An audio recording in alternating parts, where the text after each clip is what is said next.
we were really interested in working with CIFCO because you guys do very creative, cutting edge fuel treatments, and so it was really exciting to come in and we're able to get the mechanical thinning and a hand treatment unit with you guys, as well as the prescribed burn. So I have 7 students with me, so there are 2 crews of 4 people, and they're all undergrads at the University of British Columbia. I think all of them are in the forestry program, but in various aspects of the forestry program, because there are different sort of tracks you can take within UBC forestry. So all of them, this is sort of introducing them to research. A lot of them, this is their first field season, and introducing them to wildfire. So yeah, this is sort of a learning opportunity for the students, and not a lot of other community forests are doing prescribed burns in particular, so that's really exciting, and we've been able to go in and we're going to get really high detailed data for that burn unit and be able to come back and actually put in before the burn thermocouples, which allow us to measure the heat of the fire along our fuels transects, and also get atmospheric data. So the thermocouples are just placed right below the surface of the soil, and they measure the heat of the fire as it passes over. And then we're able to go back and actually wrap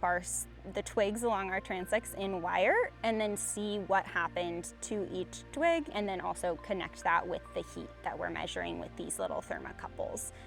So they're not super fancy, and they have really short battery lives, so you run in before the fire, set them up along the transects, and then run back and collect them. The atmospheric is not my specialty, but a couple other professors from UBC will be coming out to do those atmospheric measurements, because there are questions with prescribed burns of how much CO2 is released from burns, and sort of comparing that to, what's the CO2 released from wildfires, and sort of thinking about carbon accounting. So this go around, we came in and we got pre-treatment data, so before the treatments were done, and that'll allow us to then come back next summer and get data after the treatments, and so we can get direct pre and post, which is really exciting. And this go around, we've collected detailed understory data, so we've looked at shrubs and plant cover, and ID'd the main understory plants in the area, as well as looked at surface fuel loads. So when you think of surface fuels, it's like the twigs and downed woody material, logs that you see on the ground in a forest. That's sort of what we're looking at in the understory, and then we also look at the canopy, and so we measure the heights of trees, their diameter at breast height, and we look at the crown base heights, which is really important for fire, and so that's basically kind of thinking about the bottom of the tree to where the live fuel or the live branches start on the tree, or where the dead branches start on the tree. And that's important because canopy base height can influence how a surface fire will transfer into a crown fire and vertically move into the crown of the trees. And in that sort of, we're looking at similarly the kind of ladder fuels, so those are the taller shrubs that we're thinking about, and the smaller trees that sort of do facilitate that vertical propagation of fire, which can take the fire from a lower intensity fire to the high severity wildfires that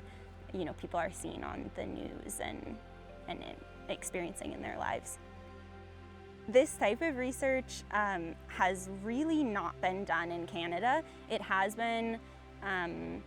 done somewhat in California, and there's a really exciting fire and fire surrogate study done in the US that focuses on forest types that were historically the low to mixed severity fire regimes. And I had come from that setting, and the Fire and Fire Surrogate is sort of hubbed out at the University of California, Berkeley, which is where I did my undergrad. And so coming here, I was really shocked that very little research has been done on the ecological impacts of these fuel treatments and how effective they really are at reducing fire hazards. And so it's really exciting to come and start doing that research in Canada. And even in California, it's very new, sort of past 10 years that this project has really been up and going. And our data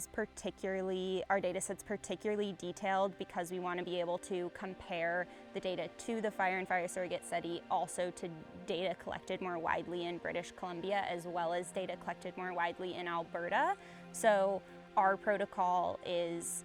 extremely detailed, and so that we can take and comparatively assess across a pretty wide area, which is exciting.